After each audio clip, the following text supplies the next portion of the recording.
স্ত্রী কখনো প্রিয় নারী হতে পারে না, কারণ স্ত্রীদের অনেক গুণ। বেশিরভাগ লোকেদের যদি প্রশ্ন করা হয় আপনার জীবনের সবচেয়ে প্রিয় নারী কে, স্বাভাবিকভাবে অনেকে উত্তর দেয় মা, কেউ বা বলে বোন, কেউ বা বলে নানি, কারণ সে তাকে কোলে পিঠে করে মানুষ করেছে। এমন অনেকগুলো সম্পর্কের কথাই উঠে আসছে। খুব অবাক লাগে, একজন মানুষও উত্তর দেয় না তার বউ তার সবচেয়ে প্রিয় নারী।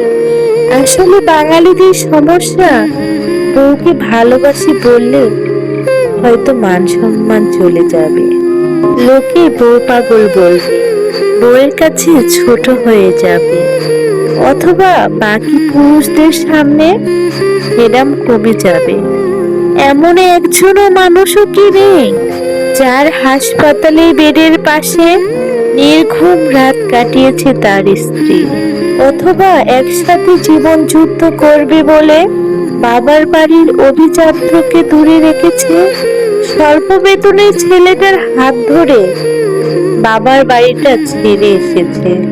শ্বশুর বাড়ির ঝাল তরকারি ভাত খেতে না পেরেও ফোনে বাবার বাড়িতে জানিয়েছে অনেক ভালো আছে, নাকি নিজের বিছানা, মায়ের রান্না, জন্মের পরের বাড়িটা সব ফেলে আসা অনেক সহজ।